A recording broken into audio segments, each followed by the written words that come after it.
Welcome to the Revenge Story Times channel. My wife had been working on her special project for 4 months now. It was not her personal project, but she was the lead person responsible for its success. The project was designed to save her company, Bixler Enterprises. The last 4 months had been difficult because she was forced to work hard. It was important for both her and the company. There was a good chance that Bixler Enterprises would go under if the project didn't get done. Sarah had a bachelor's degree from Albright and an MBA from Wharton. She was the smartest one in the family.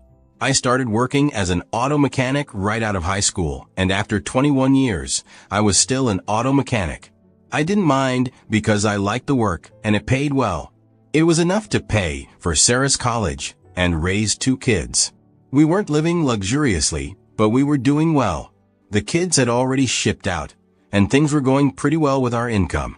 Sarah got pregnant 3 months after we were married at the age of 18. For the first few years we were married, we lived with my parents. They had a big, empty house, as 4 of my siblings had moved away. That meant we had a babysitter while Sarah got her first few years of college. Because of 2 pregnancies, the 4-year degree took 6 years to complete. It was hard, but she made it through. I always had a job and never lacked for overtime if I needed it. After Sarah graduated from Wharton, we rented our own place. She had job offers from several large firms, but they all required us to move. I didn't mind, but Sarah wanted to stay close to home. That's why she decided to work at Bixler Enterprises. It paid well, but most importantly, it gave her responsibility and the opportunity to advance. Sarah was a hardworking, dedicated employee. The presentation was Thursday at the Recent Hotel in Philadelphia. I took a few days off work to assist her as needed. In the end, all I accomplished was making her something to eat when she got home. I didn't know anything about her job, nor did I want to know. High-level corporate business bored me. Businessmen from Europe, Asia, and South America came here. The company paid for their airfare and provided rooms at the Recent Hotel while they were here. It was expensive as hell. And from some of the things Sarah had said, the company was overestimating its finances. Her presentation was important to her, to the company, and to over 200 employees. Until Tuesday evening, everything was going well. Sarah came home in a new outfit, a gray suit with a white blouse. She laid out everything she needed on the bed in the guest room. When it came to housekeeping, she was normal, but when it came to work, she was meticulous. "We are willing to compensate you for any inconvenience," David explained, his tone earnest but measured. I sat down across from them, my coffee untouched on the table, and ran a hand through my hair. "I'm sorry, but you're going to have to explain this from the beginning," I said. "Why me? Why my bone marrow?"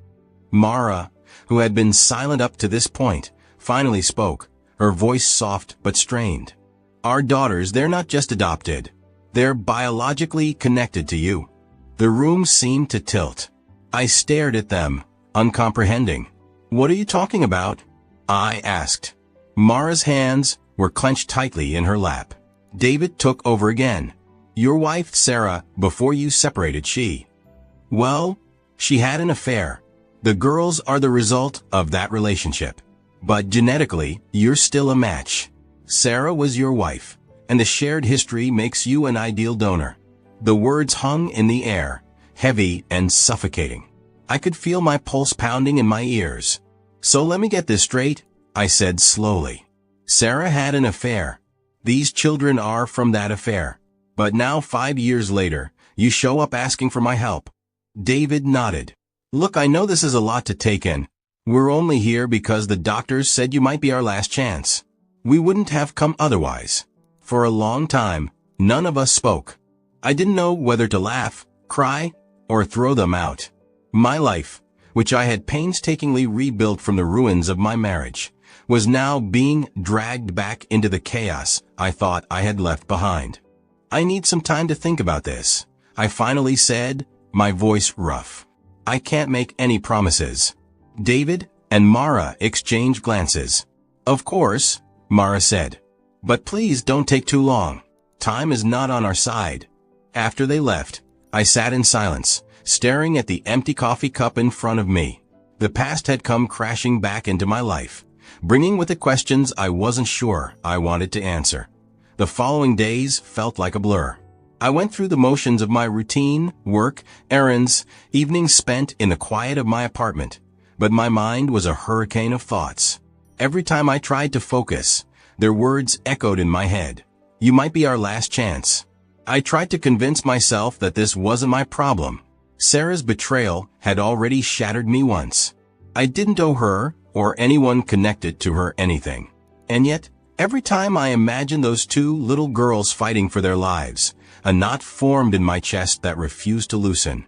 On the third night, I found myself staring at an old photo album buried in the back of my closet. I wasn't sure why I'd kept it, but there it was, memories of a life I no longer lived. The photos were of Sarah and me, smiling on vacations at family gatherings, during quieter moments that once felt like the foundation of something permanent. Toward the end of the album, I found a picture I didn't remember taking. Sarah was sitting on a park bench, her hand resting on her stomach. It must have been taken before everything fell apart, before I learned the truth. I slammed the album shut and shoved it back into the closet, but the image lingered in my mind. The next morning, I called David. "Meet me at the coffee shop again," I said. "I have some questions." They arrived promptly, their faces lined with worry.